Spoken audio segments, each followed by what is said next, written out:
Hello again, Andy with Handy Andy Home, Handy Andy Handyman. You can reach us at HandyANDYHome.com or 770-912-2829. Today we're out on another inspection repair walkthrough, and this time we were brought out by Mary Beth with City Home. She's the broker there. We do a lot of inspection repairs for her. Sometimes we're out here for the buyers, sometimes we're out here for the sellers. This time I'd say we're out here for both. This was an unusual project for us. We repaired one of the thermopane windows here. We repaired some rotted wood over here.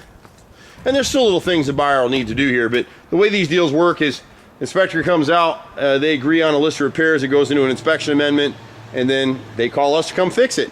And so we rebuilt this front bottom of the column here was rotted out. It was rotted on the backside here.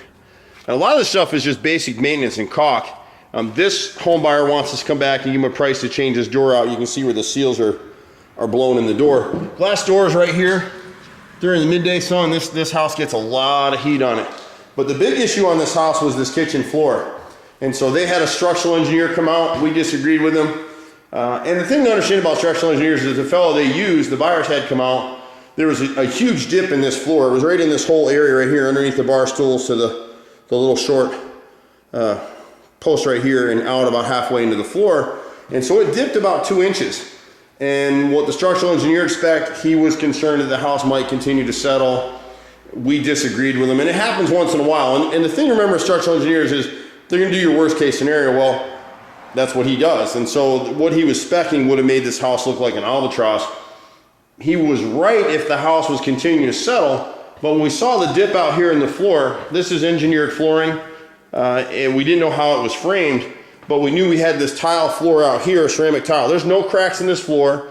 There's no cracks in the countertop. There's no cracking in the ceramic backsplash, which is all original, and the house is about 11, 12 years old. And so to us, what it meant was, you know what? This was done during the framing process. Let's pull this floor up and see. So you can't even really tell. The guys were able to match the floor pretty well and blend it back in with old and new pieces. So it looks pretty decent in here right now.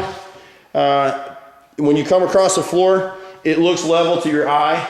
As you walk the floor, you'll feel a very slight dip right in this area right here. And it's not really a dip, it's just I feel it because I'm a contractor. The average person is not gonna feel it. Part of that is the framing, because as you run up the rest of the house, it shifts just a little bit. It's so slight that for the average person, you would never notice it. But the boys pulled up some quarter round in here, they redid this floor here, and so now to the average person, the floor is not 100% level, but it's in a level plane, and you don't have this huge dip that was in this area here. That's all gone.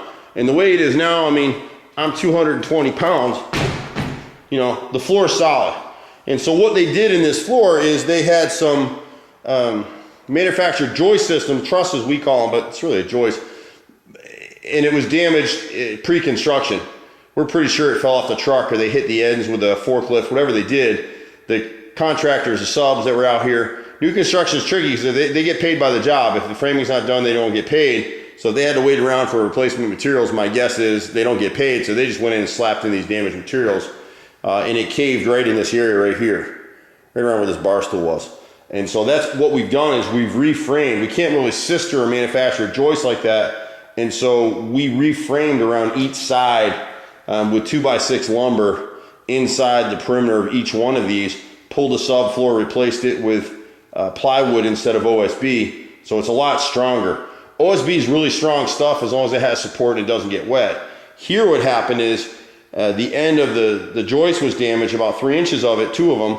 And so the weight, it didn't support the OSB, so it crumbled on that corner, and that's what led to the dip right in this area right here. So pretty good shape. The rest of the stuff out here, there was a little bit of rot outside. This was the major issue right here, and we were able to resolve that for the buyer and the seller.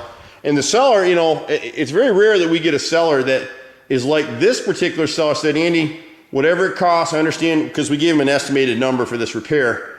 That was like 1/10 of what the structural engineer was saying it would cost. And so he said, Andy, I understand if you get into it, it's gonna cost more, just call me and we'll write a check for it. I want this house to be right for the person that buys it. I feel like I kind of got stuck. And honestly, it was really more of a cosmetics thing, even though it was structural. Doing what the engineer would have had us do would have turned this house into a white elephant. And he wasn't wrong in that. I mean, if the house was continuing to settle, that's what we would have to do. And if we pulled this floor up and saw that there were other issues going on here, then we would have had to have adjusted our game plan too.